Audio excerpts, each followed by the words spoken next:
আসসালামু আলাইকুম, it's me lucky. Welcome to my channel. আজ আপনাদের তৈরি করে দেখাবো মজারেলা চিজ। অল্প খরচেই ঘরে তৈরি করে ফেলবো সুপার শপ থেকে কিনে আনা মজারেলা চিজ। সুপার শপগুলোতে চড়া দামে কিনতে হয় এবং স্বাস্থ্যসম্মত কিনা চিন্তা করা লাগে।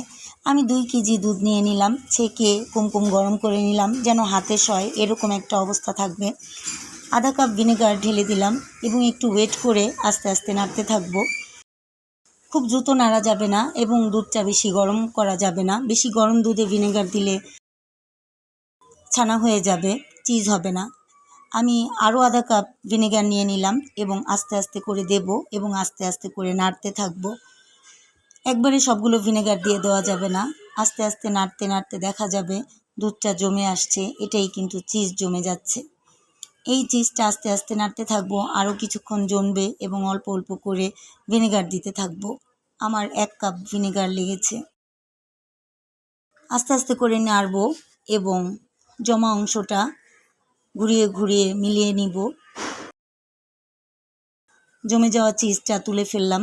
পানিটা ফেলে দিব না, পানিটা আবার কুমকুম গরম করে নিয়েছি এবং এই চিজটা আবার এই গরম দুধে পানিতে ডুবাবো এবং চেপে চেপে চিজের ভেতরের পানিটা তুলে ফেলবো।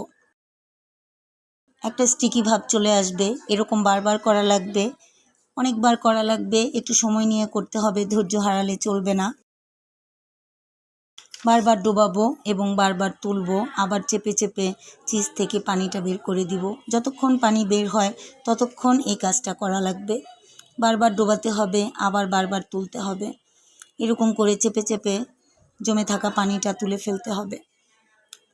এখন আর পানি নেই। তারপর আমি একটু টেস্ট করে দেখব, একটু রাবারের মতো হয়ে আসছে, নিচ থেকে খুলে যাচ্ছে না। আমি আরেকটু করব, এটা সফট স্টিচি ভাব তৈরি হবে। ভালো করে চেপে চেপে পানিটা বের করে নিব। বারবার করাতে একটা স্ট্রং স্টিকি ভাব তৈরি হবে। একটা বাটিতে তুলে নিলাম। আমি ওই দুধের পানিটাই আরেকটু গরম করে পরিমাণ মতো লবণ দিয়ে দিলাম এবং চিজটা আবার ওই লবণ দুধে ছেড়ে দিব এবং বারবার চেপে চেপে পানি ফেলে দিব। এটা বারবার করা লাগবে। চিজটা একটু লবণাক্ত হয়, তাই লবণের পরিমাণটা একটু বেশি দেয়া লাগবে। আমি এক্সট্রা কোনো মেজারমেন্ট দিলাম না। এভাবে চেপে চেপে পানিটা বের করতে হবে, বারবার করতে হবে এই কাজটা যেন চিজটা নোনতা হয়। বারবার পানিতে ডোবাবো এবং বারবার তুলে নিব। আমার চিজ তৈরি হয়ে গেছে।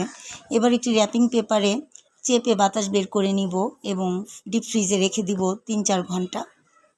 আমি রাতে রেখেছিলাম, সকালে বের করলাম। একদম পারফেক্ট মজারেলা চিজ তৈরি হয়ে গেছে। মনে হচ্ছে যেন দোকান থেকে কিনে এনেছি।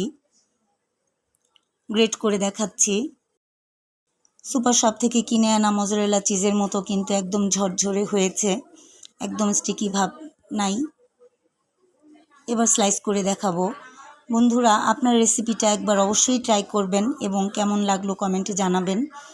স্লাইস চিজও কিন্তু আলাদা সুপার শপে কিনতে পাওয়া যায়।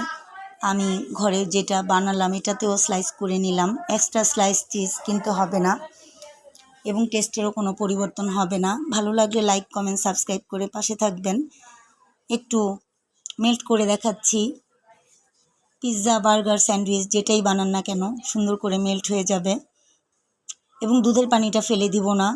বিরিয়ানি, পোলাও, রোস্ট সব কিছুতে পানিটা টক দই হিসেবে ব্যবহার করা যাবে। আল্লাহ হাফেজ।